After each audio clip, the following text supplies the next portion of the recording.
like, God, that is the fucking funniest name, Alice in Chains. Like, what is that? You know what I mean? Like, is it, Alice in Wonderland? What is this? So we go up there and we watch and we're like, holy shit, these guys are amazing, right? And we immediately call home to our manager and say, we found the band for Clash of the Titans. This will be the opening band.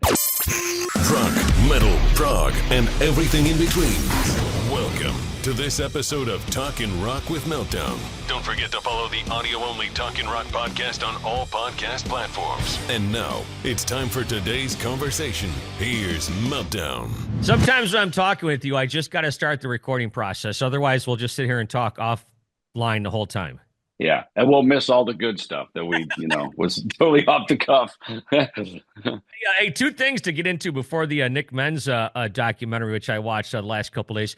The first thing I wanted to ask you about is when I interviewed Marty Friedman a couple months back, you had told me to ask him a question about some show you guys were at in Europe, and I can't remember what band you guys watched, but I was getting ready to ask that question. He's like, "Well, listen, I got to go. I got another interview and blah blah blah." So, do you remember what that was about? Oh, I think it was the Alice in Chains story, yes. Right? Yeah. So, so it's 1991. We're back over in Europe. Kind of we'd gone there in 1990 with Clash of the Titans, which was Slayer, Megadeth, Testament, Suicidal Tendencies, right? That was the first incarnation of that. And then we came to North America. We did the whole Judas Priest Painkiller tour through, the fall. Let's see, what did we do? We even did a little tiny run upstate New York, Binghamton, New York, this kind of stuff, right? Rochester, all that. And then we went to Rock in Rio. I remember having to pack my suitcase going, what the hell do I bring? I got to bring clothes for the tundra of New York, and then we're going straight to the beach in Rio, So we did that, and then I think from there, Megadeth, we did a couple things. Like we played in Arsenio Hall, played like Hangar 18. Then we did the whole Pacific Rim, New Zealand, Australia, Japan. We went to Hawaii. Dave and Pam got married there, and then we went straight over to Europe. And on that Europe tour, our opening act was The Almighty, which features Ricky Warwick, who is also in Thin Lizzy, and Black Star Riders, and this little band we'd never heard of called Alice in Chains, and they were on the tour with us for like 6 weeks, and I don't think we ever watched them, right? Ever. It was just kind of like, whatever, some opening band, right? And we were pretty burned out, to be honest with you. We were tired, man. We'd been around the world. We were kind of just fried. And what we had coming up in the summer, when the tour ended in March or something, we're going to have a couple months off. Then we're going to start the second leg of the Clash of the Titans, which would be Slayer, Megadeth, and Thrash, this rotating lineup with opening band yet to be determined, right? So we're at the Vokes house in Zurich, Switzerland. And I remember me and Marty, we walk in and we see, the day sheet, Megadeth, load in, lunch, sound check, doors, show times, right? And we're like, God, that is the fucking funniest name, Alice in Chains. Like, what is that? You know what I mean? Like, because we listened to Alice in Hell from Annihilator and stuff like that, right? And it was like Disneyland, like, is it, Alice in Wonderland? What is this? So we're sitting downstairs in the dressing room.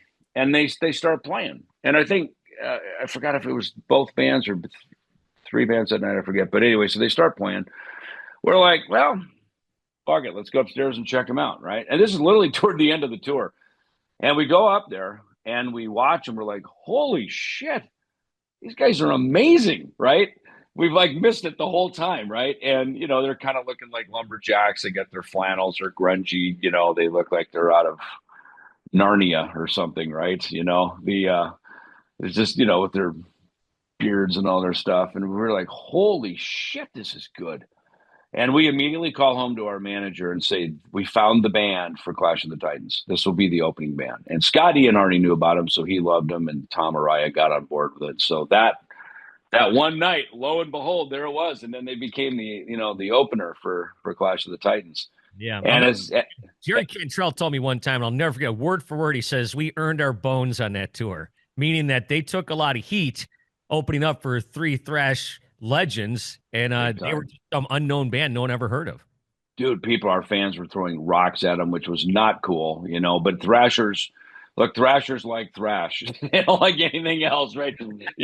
Years later, our manager, Bud Prager, would say how conservative heavy metal is. We're like, conservative? What are you talking about? We're rowdy and radical. He goes, no, you guys, you're like a motorcycle club. It has to be a Harley with a black jacket. You have to drink this beer, smoke that cigarette. And if you don't, you're out, And I was like, huh, interesting perspective. I never thought of it like that. So, but yeah, they definitely earned their stripes, man. And then, from there, they went on to Van Halen, and then story's over, right? I mean, they did just fine on their own, but they definitely paid their dues. And and I remember seeing we started at the amphitheater. It was called the Starplex in Dallas at that time, and we all got together. We're just kind of saying hello before the first show, and I remember Lane Staley getting off the bus or coming into the room, and he's all blonde hair, high and tight, looking great. And I was like, whoa, man, you look freaking awesome, man. And how was your break? And he goes, oh, I was in rehab. I was like, rehab, for what? He goes, heroin. I'm like, you guys were on heroin when you were over there in Europe, And that's when I kind of got to know the deeper story of Alice in Chains and Seattle, I guess, in general. And but he looked great. He sounded great on that tour. Me and Dave invited him over into our world and just said, listen, we're both clean, and if you need a way, place to get away and have kind of a safe harbor, a place to hang out, you're welcome to come and hang with us anytime. And Alice in Chains were a young rock band doing what young rock bands do, drinking and rocking and raging, Yep. One more thing here before we get into the Nick Menza documentary. I've always wondered this. I shouldn't say always, but since the last few years, since you left Megadeth, you've taken on a ton of projects. You got I think 87 different bands. You're doing documentaries. You're doing all this other stuff. Is that by necessity, or is that by stuff that you've always kind of wanted to do and always kind of had this in you, but Megadeth kind of held you down just to do the Megadeth thing? I literally don't ever have to work another day in my life. I'm fine. Financially, I'm good, right? So I do this purely for fun and for joy, and it's great that my phone rings and people still want to hang out with me and would still want to invite me over to their party, So Al Pitrelli told me years ago when Megadeth disbanded in 2002, he said, listen, brother, say yes to everything, and it's better to be overbooked than underbooked.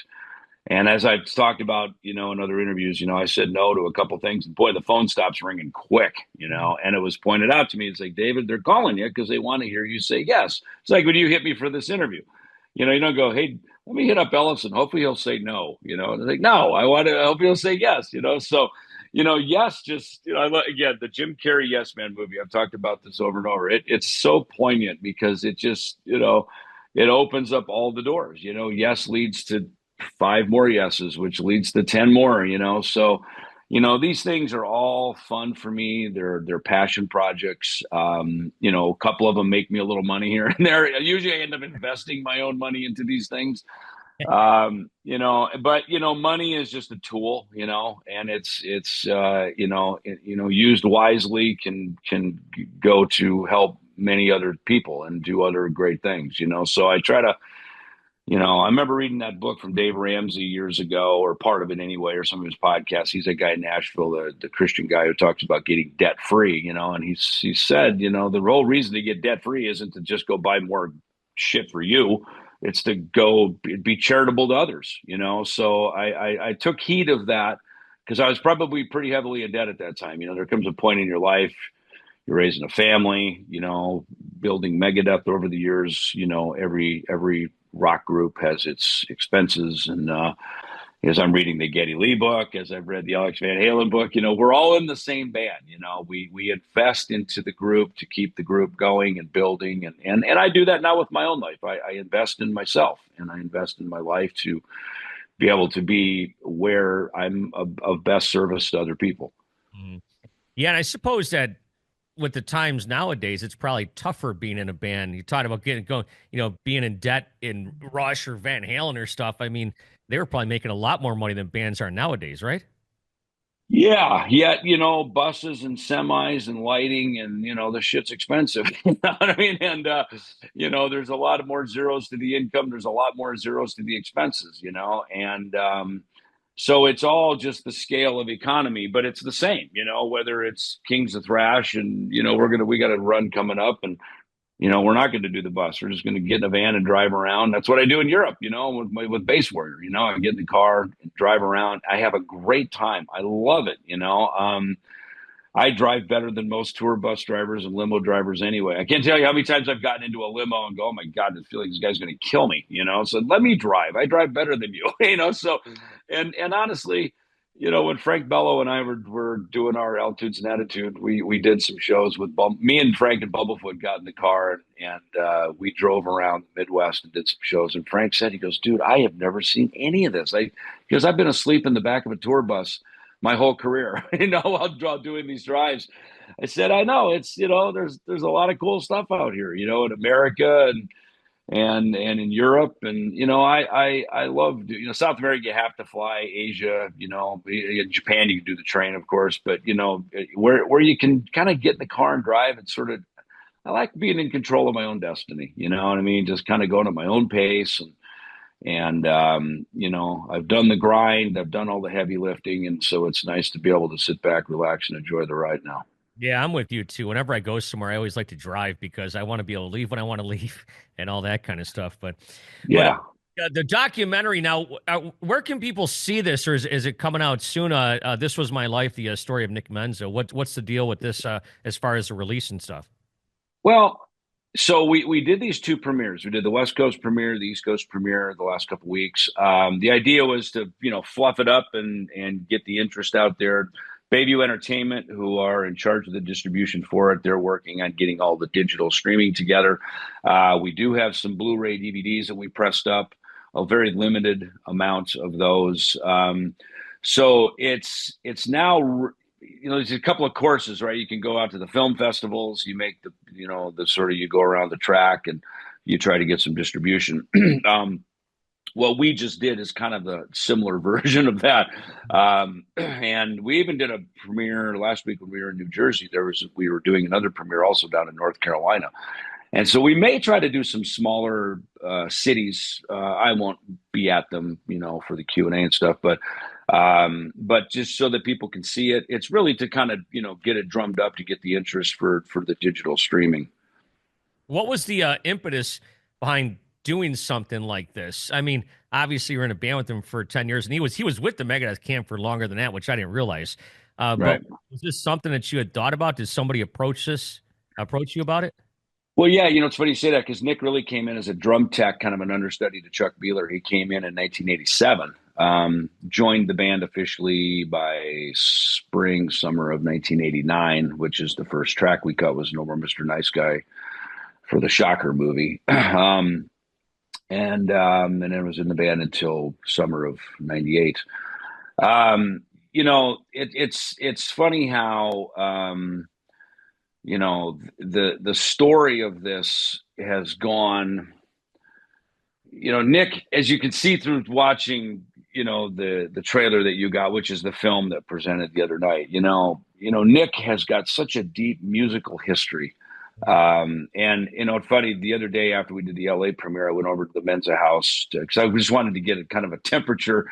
We'd all seen it, of course, as a link that we all got to watch the movie, but I wanted to get a temperature on it to see what they felt about it as a family, seeing it on the big screen in the theater in LA. And everybody was super happy with it. I got some time to spend with Nick's dad, Don Menza, who, as you see in the film, is an esteemed musician, jazz musician. He's got a documentary of his own sitting there if we want to pursue that, because, I mean, like, he played with the fathers of the Toto guys, of the Toto musicians, Oh, no.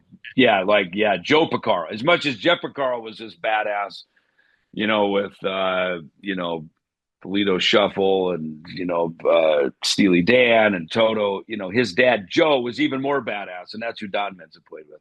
And David Page, the keyboard player and writer, one of the songwriters for Toto, Don told me that he worked with his father, Marty Page, who he said was an incredible arranger. And in the jazz world, arranging is just as key as songwriting. And Don, when he was a member of Buddy Rich's band, also wrote for Buddy. He wrote, I think, for Louis Bellson. He did a ton of work with Henry Mancini. Don plays, guys of our age, the Pink Panther theme. That's Don Menza playing that. That's him playing sax. So wait. That's actually him? That's him. That's Don. You could make, you were just talking about how you don't have to work another day in your life. That guy probably doesn't work another day in his life. Well, that's his Peace Sells, right? Yeah, right. So he has a Peace Sells too, or maybe I have a Pink Panther. I don't know. So the funny thing is he's got this. And I told him, I said, Don, we've reconnected here in recent years, of course, around the film, and there's a ton of footage still left in the vault from him, which is why we thought, geez, we could practically do a documentary on him, because that would tether out into a whole other world of jazz musicians, right, and a whole other, kind of a bygone world, so to speak. And ironically, where Nick died at the Baked Potato, that's owned by one of the Menza's dear friends, the Randys. And Don Randy was a jazz pianist who played alongside Don Menza in a ton of things over the years. So he's like a Don Menza on the piano. And so he then started the Baked Potato. That's why it's this esteemed jazz club. And me, and in the film is his son Dave Randy. When we were sitting around, I call it the Menza Mafia, right? Where we're sitting around, and I took that idea from, I watched those Elvis documentaries, and there's that one where they have the Memphis Mafia. Oh, it was all of Elvis's bandmates and friends all sitting around, talking about how they, Elvis wanted to go to Las Vegas and get a peanut butter jelly sandwich. So they all got on the jet. Wait, was it a peanut butter and nanner sandwich? Something, whatever it was, right? Peanut butter and banana. I took, I think you're right. I think you're right about that. So I took that idea for the film when we were doing the interviews, because we did most of those interviews the same day. I was at a facility in Los Angeles that Jeff Young helped us secure, actually. And that was when he and I reconnected. Was literally that day. And then that, of course, led to us writing some songs, which led to us forming Kings of Thrash. So, again, just say yes, right? Get in the room, So you just never know. You get in the room. Hey, you want to go have dinner? Sure, And we're at dinner that night after me and Jeff filmed that segment that you see in the movie. We go to the Rainbow, and we're sitting there bullshitting, and he starts humming some riff that he had from 1988, this kind of progressive riff. And I was like, God, I totally remember that riff. And that song became a song that we wrote on tour called Bridges Burned, that we played on the Kings of Thrash tour back in 2023, I guess it would have been. And so, it's just funny how, music is spirit, it's not a tangible thing you can touch. It's like this emotion in the air that you grab, and when it comes by you, you pick up a guitar, or you get a microphone, or for me, I pick up my phone and I start typing lyrics. I was typing some lyrics this morning before I even got out of bed. I was sitting there typing stuff into my. I was at a show last night here in town, seeing some friends, and I woke up and I was just inspired and started putting it into the notes in my iPhone, and just I think it's about just sort of capturing it when it's there, and then you put it away. And then later I'll walk into writing sessions with guys, and I'll open up my iPhone notes and go, oh my God, this is freaking perfect right here. We're writing some new Diet songs right now, right? For instance, and all of a sudden I'll flip through and go, oh my God, I got to send this to Guilherme. This is killer. It starts a whole new train of thought, and he's in Portugal and our drummer's in Poland and I'm in America, yet we're writing songs, through the internet, which is also kind of a spirit, I guess, of sorts. You know what I mean? So it's like this kind of witchy way to write tunes together. Yeah, but with the documentary, the thing that I noticed is that you're talking about how you interviewed all of his his friends and his family, and there was a lot of video from like that he had shot, or that from his video recorders and that kind of thing. But I noticed there was like a real lack of like real like official like Megadeth video and content. Yeah, was that. I don't even know how to ask. Was that like did you approach anyone to try to get some stuff like that? That stuff was content that Nick had, because Nick, it's funny, Nick was kind of on the front edge of being out on the road with a video camera, grabbing content, and it's funny because not long after he started doing that, the Year and a Half in the Life of Metallica movie came out, right? And that's when one day me and Marty are sitting on the tour bus in Europe, and that's when he said, you go, oh my God, we're all in the same band. It doesn't matter how many records you've sold or not sold, we're all in the same band, right? We're out guitar shopping and in the studio, or we're trying to write a song, or we're arguing with a band member. It's just all the same story, And so Nick was really prolific with that, and then his friend Juan, who's in the Menza Mafia there, in that little scene there, he tells some great stories about Nick's life after Megadeth, some of his hardships that he had, and how he was there with him in some of those dark days, and how the two of them came out of those dark days together and sailed on to have a better life after that. And so we hired Juan. Juan came with us. He went to South America, to Rock in Rio. I can't remember if he came to Europe or if that was just Nick filming that stuff. But see, so with a lot of the footage you see there, Skip Rickard, who's filmed in there, he was our tour manager on Countdown to Extinction and Euthanasia. So that's probably the era, Countdown and Euthanasia era, is some of that stuff. There's some stuff in there clearly from Rust in Peace. We hired a woman to do the score, if you will, which is the music that sort of sits under the bed track. When you start getting into, hey, here's a full-blown Megadeth concert, that's super expensive, right? Because there's music publishers, you have to secure the rights to this stuff. So, I mean, look, this was done this is a passion project done, literally started with no money. It was everybody just doing it on a spec deal. Gotcha. And even me, I agreed, I was approached by Nick's manager to get involved in it. And he even said, hey, we'll try to pay you some money. And I just was like, look, no one's got any money. Let's just do this to honor Nick. And if Bayview can sell this off and make us some money, great. That's awesome. But it's about getting the story done. It's kind of like when you're sitting here writing songs.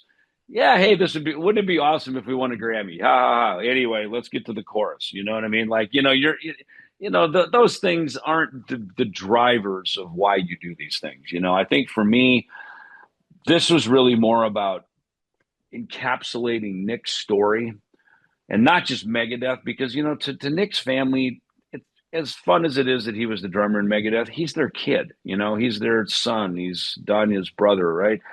He's a father to his boys. He was an uncle, to the nieces and stuff. So, to me, this was about grabbing Nick's whole life story, and the fact that he was born in Munich.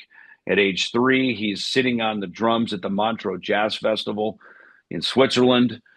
That to me is, and again, I was with him in Megadeth, but to me, that's a fascinating story as a musician, and to see where his life went, the fact that his life, when he's in his end times, he's playing on stage with Chris Poland, who's another one of my dear friends who, from Megadeth, but, aside from Megadeth, one of just the most dynamic guitar players you could ever hear play. I mean, Chris, to this day, when I get in a room with him, he plugs his guitar in, he hits one note and the whole room changes. I mean, everyone looks and goes, oh my God, who's that?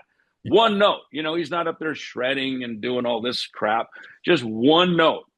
And the whole room just comes to life, and that's Chris Poland. So, I mean, Chris Poland, Nick Menza, these are guys that have changed people's lives, and, that's why, to me, it was about telling Nick's story, not just the Megadeth story, So I thought that what we've got within there with the amount of music that you see from all the different sources, Nick's playing drums stuff, and there's that one scene we're backstage at the Birmingham NEC Arena on the Clash of the Titans tour in 1990 it would have been, and where Nick's tapping, the beat on his drumsticks while we're playing through Lucretia, right? And we're unplugged, right? If you're a Megadeth fan, what song it is. It took me a minute. I go, what's that? Oh, it's right, it's Lucretia, and you can pick up on these things. And it's kind of the soft sell of it rather than just bombarding you like, hey, here's a Nick Menza Megadeth concert, you know. So that was our approach with it. And I want to say this too, just to wrap up my lengthy answer here, is this was really for me when I got involved with it. This was my gift to Don and Rose Menza, and because they're older now. They're in their late 80s. Don's going to be 89, like any day now, and he just stopped touring 3 years ago. Wow. And so to me, this was my gift. Really, in my heart was to them and to his sister Danya and to his boys Nicholas and Dante. It's like, hey, this is our present to you, to have Nick, as if he already doesn't live in infamy with all of us, just a nightly kind of nicely packaged with a bow tie on it, gift to give to them. Yeah, that's great.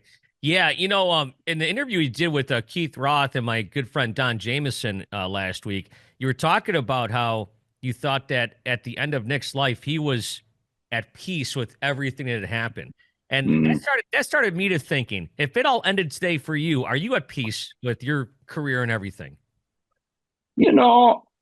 I am.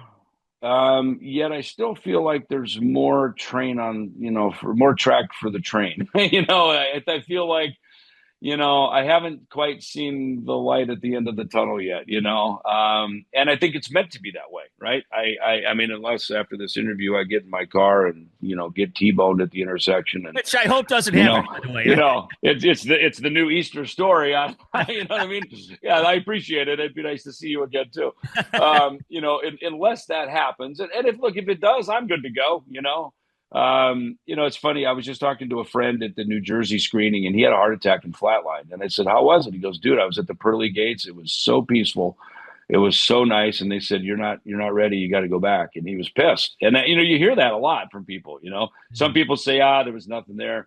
A lot of people say, I was at peace. I'm ready to go. Now, who knows? Is this your brain just excreting some feel good gel on your deathbed, so it just makes it easier to go off to Never Never Land? Or is there really a heaven and a hell? I mean, who knows? None of us know, right? So but you're right, it does beg the question, at any age of our life, and probably those of us who have been on the planet a little longer, it does beg the question, like, is my shit buttoned up? Am I good to go? And I don't know, to me, I always feel like we're just a church with Easter, right? Everybody's promising that heaven, the best is yet to come. Heaven's great. So why are we afraid to go there? It's like, I'm ready to go. Let me in whenever you want me to go up, Yeah.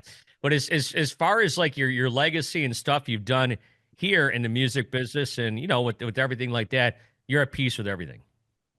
Yeah. I mean, again, some days I wake up and I'm just not even interested in music. I'm just like, I'll get to that later. If it calls to me again, I will. Then one day I'm sitting probably here or room over there next door with a piano in it or something, and I'm just, music's flowing, because the music doesn't originate inside of us. Again, it's this spirit that's floating up here overhead, and I think it's just a matter of, if it's not calling to me, I go do something else. And if it is, then it's like, like the other day, I was literally getting ready to leave the house, I think, to go to California for the screening, and I hadn't played the piano in a minute, and I thought, let me see what the piano has to say. Flipped the lid open, started playing, and this one song I wrote that I haven't recorded yet came to me, and I'm like, I got to do something with that. That's a song that keeps coming back to me when I sit down at the piano. So I think I've done tons of heavy metal and hard rock and rock and roll, and that's where my heart has been my whole life, and probably always will be. But there's also, I've got some other stuff in me. I've got some piano songs that I've written, and I'm just a modest piano player. I play good enough to write. I can understand the language of music to write and put melodies together. But I do have some other songs that I've written, even with some other people, and some songs yet to be recorded that would not be a hard rock heavy metal thing. They would be more of a heartfelt, something maybe created, on the piano. And, I don't expect my thrash fans to like it. I would never even market it to them. You know what I mean? But it would be, even if you just put it up online and go, hey, by the way, one afternoon I did this, and see what it is. Because I think at this point, trying to market and sell music is just so, it's always been a vicious business, But it now more than ever, and I think it's less about that. It's more about what's the story, what is the song really wanting to say, what is it wanting to communicate with other people, because music is communication, right? That's why we keep going back. In my case, I keep going back to my Kiss records. I want to feel what was the story I got at age 12 when I heard Shout It Out Loud on the radio. What was that? I want to relive that moment again, right? So sometimes music takes us back to a time, happy, sad, or otherwise. And other times, out of nowhere, a new song comes across our path, and you're like, holy cow, man, that is exactly where I'm at today. I just love, it could be melancholy, it could be happy. So I feel like as an author of songs myself, that's my job, is just like here, you and me right now are communicating, right? Music is just another way of having this conversation, but doing it through music. Well, if it wasn't for music, we never would have met many years ago. And you've become a really good friend of mine, and I appreciate your time. The documentary is fantastic. It really speaks to the life of Nick Menza and just everything he brought to the table. But as always, we could talk for another hour or so, but I'm going to cut you loose, and I appreciate everything you do for me. And we'll see you here coming up. I think you're playing the Machine Shop in the fall, if I'm not mistaken. Yeah, in October. Yeah, we got the Kings of Thrash run. Thanks for mentioning that, coming through the area. I call it it's kind of the East Coast, Ohio Valley, Michigan tour. So yeah, I look forward to seeing you there. I'll always love playing in the area there.